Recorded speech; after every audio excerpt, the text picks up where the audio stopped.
친환경 교통 및 전력 시스템의 세계 인류 기업 우진산전. 우진산전은 끊임없는 기술 혁신을 통해 철도 차량, 전기버스, 스마트 에너지 분야에서 급변하는 환경과 고객의 니즈에 대응하기 위해 기술 개발과 품질 향상을 이루어오고 있습니다. 괴산 공장을 중심으로 증평, 오창 공장, 서울 사무소, 메트로텍에서 각각의 제품을 위한 설계에서부터 부품 및 완성차 제조에 이르는 전 공정을 직접 수행하고 있으며, 이에 따른 전문 제작 노하우를 바탕으로 철도 차량 운영과 유지 보수 등의 사업 영역을 확대함으로써 시민의 안전을 위해 책임을 다하고 있습니다.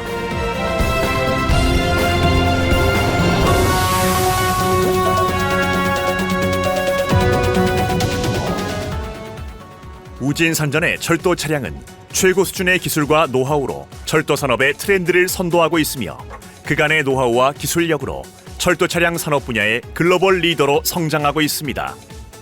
끊임없는 연구 개발을 통해 경제성과 운영의 효율성, 제품의 신뢰성을 확보함으로써 급변하는 철도 산업을 이끌어가고 있습니다.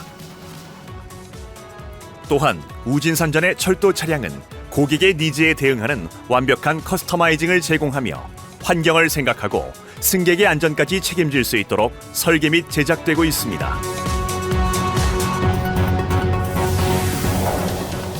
우진만의 독자적인 기술로 개발된 무인 자동 운전 경량 전철 KAGT는 안전성과 편리성은 물론 소음과 진동, 분진 발생을 최소화하여 국내를 넘어 전 세계적으로 상용화 중입니다. 특히 공항과 도시철도 차량, 테마파크 내 승객 수송 등 간선 운영에 매우 최적화된 철도 차량 시스템입니다. DEMU는 디젤 엔진 발전기에서 생성되는 전력으로 외부 급전 없이 견인 전동기를 구동하여 추진하는 철도 차량 시스템입니다.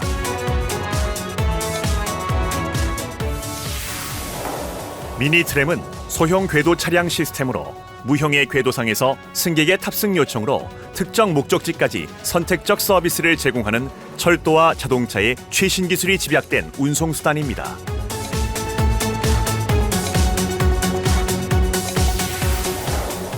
우진산전은 지속적인 연구개발 투자에 힘쓰고 있으며, 그 결과 철도 차량 핵심 전장품을 우리의 기술력으로 국산화하여 유지보수 절감, 운영의 효율성, 제품의 경량화 및 디지털화, 그리고 친환경적인 최첨단 기술이 더해져 보다 안전하고 편리한 운행이 가능합니다.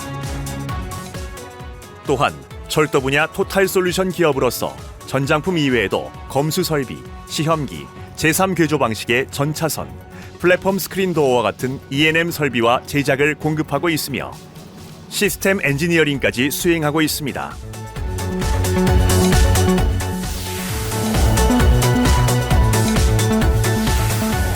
우진의 아폴로 전기버스는 내연기관의 버스에 비해 대기질 개선 효과가 큰 순수 전기 에너지를 사용하여 연료비가 적게 들어 경제성이 뛰어나며 시스템 및 구조가 단순하여 신뢰성이 높고 유지보수가 용이합니다.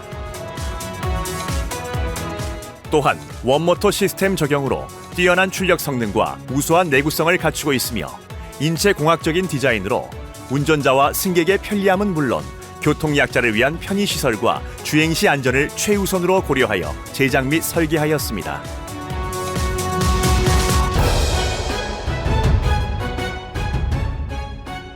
철저한 품질 경영과 신기술 개발을 통하여 친환경 교통 및 전력 시스템의 세계 인류 기업.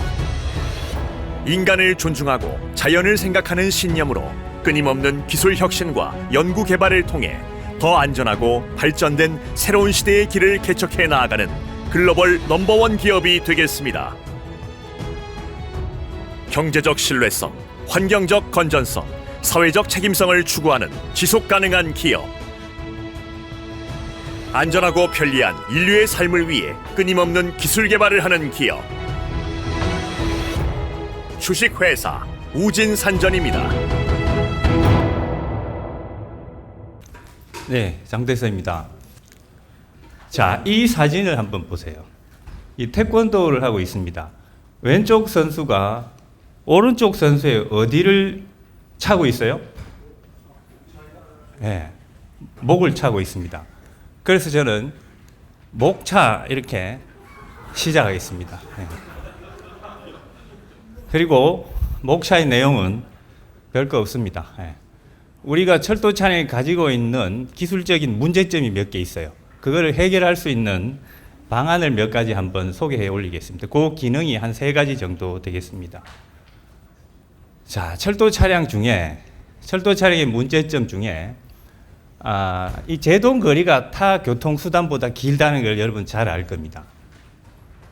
자동차랑 한번 비교해 봤는데요. 이 딱 매칭되는 속도는 없습니다. 100km에서 100m, 600m, 200km에서는 매칭이 딱 되더라고요. 한 5배 정도 깁니다. 자동차에 비해서. 그 이유가 뭐예요? 바로 휠 레일 사이의 그 점착 계수 때문이에요. 그죠? 이게 우리가 베스트 조건일 때 한 0.3 정도 돼요. 그죠? 마찰 계수가. 근데 자동차에 비해서 한 3분의 1밖에 안 됩니다. 요거는 이제 일본 신간선에서 뽑은 데이터인데, 우린 이런 데이터가 없더라고요. 이 뮤V 선도라고 해서 X축이 속도고, 여기 Y축이 뮤 값이에요. 마찰 계수 값이에요. 요게 드라이 하지 않을, 비가 올 때 이렇게 재보면 한 200km 대 0.05까지 떨어집니다. 0.32, 0.05까지 떨어져요. 그러니까 거의 빙판이에요. 빙판을 달리니까 200km 이상이면 빙판을 달린다고 보면 됩니다. 그러니까 제동력이 이 μW라고 하는 점착력보다가 크면은 안 돼요. 그죠? 그러면 차량이 정지된 상태로 쫙 밀려갑니다. 그러니까 우리 점착 제어라고 해서 이 μW보다 작은 힘으로 견인 제동을 해야 돼요. 그죠? 그래서 제동 거리가 길 수밖에 없다 이거예요. 우리가 KTX 300km에서 제동 거리가 비상일 때 한 3.3km, 상용 제동 잡으면 6,000m가 더 갑니다. 6,000m 앞에 무슨 물체가 있다는 걸 기관사가 볼 수 없잖아요. 그죠? 제동 거리가 긴 게 우리 철도 차량, 바퀴식 철도 차량의 하나의 큰 문제점이더라 이거예요. 그래서 그 대안으로 지금 에디 커런트 브레이크라 해서 와전류 제동 장치 뭐 이런 게 있고, 우리는 한국형 고속전철 할 때 한번 개발은 해봤습니다만은 상용화는 못했습니다. 그리고 이 유사하게 생긴 게 우리 노면 전차에 트랙 브레이크라는 게 있습니다. 이 노면을 바로 눌러서 비상시에 쓰는 그런 제동이 하나의 대안이 되겠습니다. 그리고 두 번째, 우리 철도 차량이 사실상 1차원을 움직이는 거예요. 그죠? 앞뒤만 가야 됩니다. 옆도 위도 가면 안 돼요. 그죠? 그게 또 하나의 문제입니다. 그래서 곡선에서는 이제 원심력이 생기죠. 이게 뭐 깨졌는데, 원심력은 R분 MV 제곱해서 거기에 맞게 우리가 켄트를 주잖아요. 그죠? 이 선로 높이 차를 줍니다. 근데 그 켄트에서 설정한 속도 이상 달리게 되면 이런 꼬라지가 됩니다. 그죠? 스페인에서 이 곡선 선로를 좀 과속해가지고 차가 이렇게 전복되는 실제 사고가 있었습니다. 이거에 대안으로 우리가 틸팅 열차가 있잖아요. 그죠? 곡선에서 켄트 값 이상 속도를 내기 위해서 차를 곡선 안쪽으로 이렇게 잡아뜨리는 그런 켄트가 또 하나의 대안이 되겠습니다. 그리고 마지막으로 직선 선로에서도 좌우 흔들림이 많이 생긴다. 우리 SRT에서도 이런 일이 있었습니다. 그래서 이제 롤링이라고 해서 차 길이 방향을 회전 중심으로 이렇게 차가 회전되는 롤링이 또 하나의 문제입니다. 이 3가지 문제에 대해서 이렇게 접근하면 어떨까 한번 생각해 봤습니다. 열차 지붕에 이렇게 차 길이 방향으로 날개를 다는 거예요. 이 플랩이라 하기도 하고 날개라 하기도 하겠습니다. 한 줄을 달 수도 있고 2줄을 달 수도 있습니다. 그죠? 이러면 어떤 효과가 있을까? 우선 요거는 제가 3D 프린팅으로 한번 깎아 봤습니다. 요 날개를 직선 선로에서는 열차 길이 방향으로 이렇게 세우는 방법이에요. 이러면 롤링을 좀 줄일 수 있지 않을까 이겁니다. 그리고 비상제동 때는 이걸 차의 진행 방향, 수직 방향으로 날개를 한번 세워보자. 그럼 공기 저항을 좀 이용할 수 있지 않을까 하는 얘기입니다. 그리고 곡선에서는, 이런 곡선 선로에서는 얘를 경사지게 하면 이 바람이 때려서 차를 안쪽으로 기울여주는 틸팅 효과가 있지 않겠느냐 하는 그런 생각입니다. 요 각각에 대해서 한번 보겠습니다. 그러면 직선에서 이걸 길이 방향으로 세우면은 왜 그런 효과가 있을까? 여기 이 비행기의 이 꼬리 날개의 이름이 스테빌라이저예요. 정식 이름이. 스테빌라이저가 안정판이잖아요. 그래서 얘는 기능이 뒤에서 이 동체의 흔들림 없이 꽉 잡아주는 그런 기능을 합니다. 우리 다트에서도 꼬리 날개가 그런 기능을 하는 겁니다. 이 기능을 여기다 가져오자. 그러면 롤링이 좀 줄지 않겠느냐 말이에요. 차라리 롤센터에서 가장 먼 쪽에서 이렇게 잡아준다 하는 그런 뜻입니다. 그리고 두 번째, 틸팅에서, 이 곡선에서 얘를 안쪽 방향으로 이렇게 이렇게 안쪽 방향으로 넘어지고자 하는 힘을 더 준다는 얘기입니다.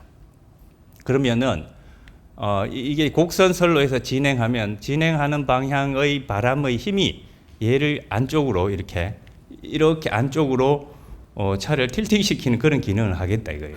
그리고 곡선에 들어가면서 원심력에 비례적으로 차가 이제 곡선에 들어가는 순서대로 우리 MCB 투입할 때처럼 마찬가지입니다. 순차적으로 얘를 1번, 2번, 3번, 4번이 순차적으로 경사지게 저렇게 위치하자 얘기예요. 그러면은 곡선에서 정속하고 승차감 향상에도 도움이 되지 않겠느냐 하는 겁니다. 그리고 탈선 전복 예방 효과도 있을 것이다. 그리고 마지막으로 이제 비상제동 때 얘를 차 진행 방향, 수직 방향으로 세우자는 얘기입니다. 그러면은 우리 그 공기 저항이 속도의 제곱에 비례합니다. 우리 시속 100km로 달리는 자동차에 선루프를 열고 이렇게 손을 내면요, 손에 느껴지는 바람의 세기가 있을 거예요. 100km 때보다 300km 달리면 속도가 3배가 되면 여기에 저항은 9배가 되는 거예요. 9배 정도 힘이 더 걸리는 거예요. 그걸 제동으로 쓰자 이겁니다.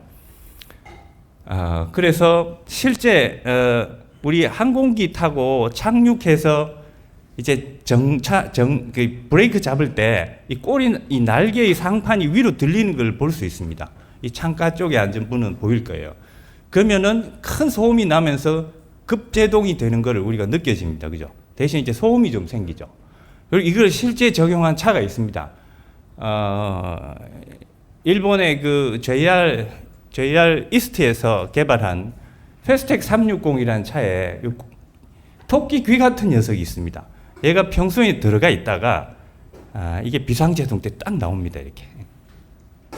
자, 요 세 가지 기능을 한번 설명을 드렸습니다. 그럼 각각의 효과를 한번 보면요. 제동거리 단축 효과가 좀 있다. 우리 우선 앞에서 없나요? 점착력 이외에 이제 휠 레일 사이의 점착력을 넘어가면 안 된다 했잖아요. 근데 그 이상 추가 제동력을 이제 확보할 수 있다 하는 겁니다.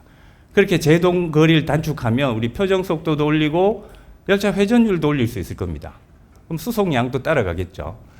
그리고 마찰 제동 장치를 덜 쓰게 된다는 얘기예요. 그러면은 이 마찰 제동 장치의 교환 주기를 증가시킬 수 있을 겁니다. 그죠? 그리고 그 브레이크 슈하고 디스크하고의 분진도 좀 줄일 수 있을 겁니다. 그리고 이제 직선에서 길이 방향, 차 진행 방향으로 세우면은 롤링 요잉을 좀 줄일 수 있겠다. 그러면은 주행 안정성이나 승차감 향상도 되겠고, 차가 흔들리면 선로 부담력이 올라갈 겁니다. 그것도 좀 줄일 수 있지 않겠냐 하는 겁니다. 그리고 곡선에서 틸팅 효과는 이제 그 곡선에서의 속도하고 곡선 반경에 따라서 달라지겠죠. 그래서 틸팅도 자연스럽게 발생시킬 수 있겠다 하는 겁니다. 그리고 곡선의 정속, 안정성, 선로 부담 하중을 줄일 수 있겠다 하는 게 효과가 되겠습니다. 자, 여기에 대해서 선행 연구를 한번 보면요. 아까 말씀드린 그 패스텍 360입니다. 이 개발차를 제가 가서 개발차가 본선에 투입되기 전에, 영업운행 하기 전에 한 600km를 타봤습니다. JR 이스트 연구소에 가서. 그때 이 비상제동을 잡으면 소음이 많이 나요. 대신에 제동 거리가 단축되는 게, 여기 걸 옮겨보면 360km에서 얘를 적용해 봤어요. 일반 제동하고 이 공기저항 제동을 같이 투입해 보면 275km에서의 제동 거리가 나오더라 이거예요. 그럼 제동 거리가 훨씬 단축된다는 걸 알 수 있습니다. 그리고 얘는 들쑥날쑥해지는, 들어갔다 나갔다 하는 그런 플랩 타입입니다. 자, 그리고 요거에 대해서, 제동에 대해서만 제가 선행 연구를 소개해 드리겠습니다. 여기 CFD 했는 사례를 소개해 드리면, 요 논문이 이 우리 고속의 350 이상의 차에서의 앞으로의 제동 장치는 이렇게 가지 않겠느냐 하는 겁니다. 휠 레일 타입에서. 그래서 우리 이 항력 계수라고 해서 CD 값이 대단히 중요합니다. 우리 자동차 개발할 때는요, CD 값을 낮춰요. 우리 그 최근 뭐예요? G80 같은 경우에 CD 값이 0.24 뭐 이렇다고 되게 자랑합니다. 근데 이거는 CD 값이 커야 돼요. 그래야지 제동 거리가 짧겠죠. CD 값을 우리가 이제 계산을 해봐야 되는데, CD 값이 나오면 이제 공기 저항력을 계산할 수 있습니다. 그래서 이 논문에서는 이 CD 값, 드래그 폴스를 고려해서 판넬을 어디에다가 어떤 모양으로 어떤 각도로 배치할지, 그걸 CFD를 한번 해봤습니다. 그리고 4가지 케이스로 CFD를 해봤습니다. Computational Fluid Dynamics, 이제 공기 유동 해석을 해봤다는 얘기예요. 이 0, 1, 2, 3, 4 4가지 경우가 뭐냐면, 0은 이거 없을 때, 그리고 1은 이거 한 줄만 했을 때, 2는 2줄을 했을 때, 3은 하나, 둘, 3줄을 저 날개를 달았을 때 각각 비교해 봤습니다. 공기 저항이 얼마나 되는지. 그리고 요거는 실제 차, 그 일본의 자기 부상의 열차에 요걸 달아본 그런 경우도 있습니다. 요 결과값은 제가 못 봤습니다. 그 이제 CFD 했는 결과를 보면요, 여기에 첫 번째가 케이스 0입니다. 이제 없을 때, 이게 없어요. 일반 차 같을 때. 그때의 그 저항력이 한 24,000 정도 됩니다. 요거 한 줄만 달았을 때, 그때는 요 77% 정도 공기 저항이, 그러니까 제동력에 도움이 된다는 얘기예요. 그리고 2개를 달았을 때, 하나, 둘, 3개를 달았을 때까지인데, 그 요 2가지가 있는데, 하나는 뭐냐면 요 각각의 증가분이에요. 한 줄을 달면은 없을 때보다 77% 드래그 포스가 커지는 거예요. 그리고 요거는 얘보다가 27%, 얘보다 12%. 이게 하나 있고, 하나 있을 때, 2개, 3개 있을 때 점차 저항력이 작아져요. 왜? 여기서 스트림라인이 이렇게 형성이 되면 여기서 느껴지는 그 저항력이 여기 똑같이 안 느껴지고, 여기서 공기가 이렇게 위로 올라가는 현상이 많습니다. 그래서 각 한 개 달았을 때, 2개, 3개 달았을 때 각각을 비교하면 없을 때보다는 한 개 달면 77%가 증가하고, 요거 대비 27%, 2개 대비 3개를 달면 12% 이렇게 점차 저항력은 떨어집니다. 근데 하나도 없을 때를 기준으로 각각 비교해 보면 하나를 달면 77%고 3개를 달면 없을 때보다 150% 정도 공기 저항이 커져요. 그죠? 그러니까 3개를 달면은 좀 효과는 더 있다 이겁니다. 그러면 거리도 중요해요. 바로 딱딱 붙여서 달면 별 효과 없을 겁니다. 여기 보면 거리입니다. 여기 첫 번째 거랑 두 번째 거랑의 거리가 7.5m일 때, 11m일 때, 17m일 때 이렇게 계산해 봤는데, 7.5m일 때는 한 0.41 정도 CD 값이 나오고, 1.7m, 17m를 떨어뜨리면 0.78 정도의 드래그 포스 값이 나옵니다. 드래그 포스 코에피션트가 그렇게 나와요. 그래서 멀수록 좋구나 하는 것도 알 수 있습니다. 그래서 이제 저는 이제 이 내용에 대해서 앞으로 뭘 해야 될까? 저도 그 날개 형상을 CFD를 해봐야 되겠는데, 그 플랩의 크기, 모양, 형상별로 드래그 포스가 얼마가 걸릴지, 그리고 간격은 어떻게 될지, 어떤 간격이 좋을지, 그래서 CD 값, 항력 저항 계수를 하죠. CD 값을 한번 뽑아보는 겁니다. 그리고 저걸 작동할 때 유압으로 할지, 공압으로 할지, 이런 것도 지금 앞으로 해봐야 될 상황입니다. 그리고 저게 되면 이제 풍동 시험하고 현차 시험이라는 그런 과정도 아직 남아 있습니다. 이거 이제 한계점이라면 고속에서 효과가 있다는 얘기입니다. 이 중저속, 뭐 전동차 이런 건 별 효과 없을 거예요. 350 이상, 앞으로 우리가 뭐 700km짜리도 하고 튜브 트레인을 하게 되잖아요. 그러면은 저런 게 필요하겠다 이겁니다. 그리고 이제 소음이 증가한다 하는 그런 문제도 있습니다. 저는 시간을 지켰죠. 질문이 있으면 저는 받을 시간도 있지만 그냥 끝낼까요? 질문이 있으면 하나만 받으래요. 네. 그 공기 저항 계수라고 해가지고, 공기 저항이 작으면 CD 값이 작아요. CD 값이 여기 이 제동에서는 CD 값이 클수록 이 공기 저항이 제동의 5분이 되는 거죠. 그만 받을까요? 혹시 또 더 질문하실 분 있으신가요? 없는 것 같습니다. 네, 고맙습니다.